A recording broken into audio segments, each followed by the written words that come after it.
If you ever played Destiny 1, then you know that the Vault of Glass was Destiny's first raid. But did you know that they originally planned to release a completely different raid entirely? Something much more massive and even bigger than the King's Fall raid. On the We Have Cool Friends Kinda Funny podcast, Luke Smith revealed that the Crota's End and King's Fall raid were originally part of one massive raid. Originally, this massive raid included encounters familiar to all of us by now. One encounter being very similar to the opening of the King's Fall raid where we slammed orbs into statues, and even the bridge encounter from Crota's End. In fact, when Bungie was building their first prototypes for what a Destiny raid would be, their first concept was an early version of the bridge encounter in Crota's End. At the time, the prototype was built in the Halo engine, and instead of using a sword to cross the bridge, you would carry a heavily modified brute hammer. Another encounter originally part of this raid would wind up actually becoming a strike known as the Summoning Pits. Luke Smith said that originally the boss room for Fogoth was a big part of this raid, but because of reasons I'll talk about in a moment, they repurposed it for a strike instead. The final boss room for this mega raid was also very familiar to us, that being Crota's massive Oversoul room. Originally it wasn't even Crota in there, but something else entirely, although the Oversoul was still a mechanic from what we know. According to Luke Smith though, Bungie would end up redesigning all the rooms and encounters when it came time to create both Crota's End and King's Fall, but the playable spaces were already created and just waiting to be filled with encounters and boss fights. Now at this point you're probably thinking to yourself, why did they cut this massive raid? Was it so Bungie could create 2 raids out of one in a cheeky way to cut content from the game? Now that was my initial thought, I'll be honest. But ultimately, this decision led to one of the greatest pieces of content in Destiny history: the creation of the Vault of Glass.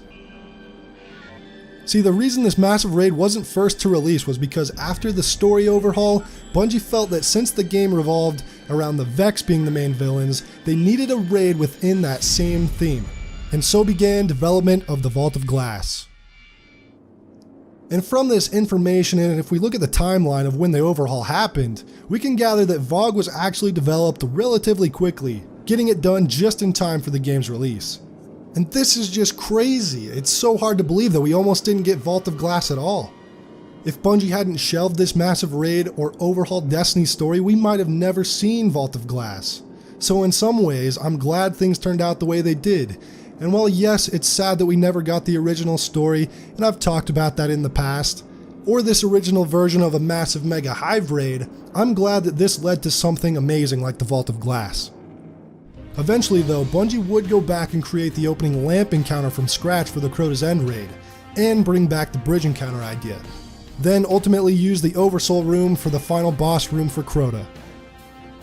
This actually explains a lot why Crota's End seems so short in comparison to every other raid. Because it was a break-off from a massive raid, it was much smaller and players definitely noticed. This also explains why we got 2 hive raids in a row, Crota's End being the first and then King's Fall in the Taken King. Like Luke Smith said, Bungie redesigned all the rooms and encounters when making Crota's End and King's Fall, but the base designs were already there. We also have to thank this split up of the massive raid for the creation of the masterpiece that was the King's Fall raid, which I believe is the best raid Bungie has ever designed to this day.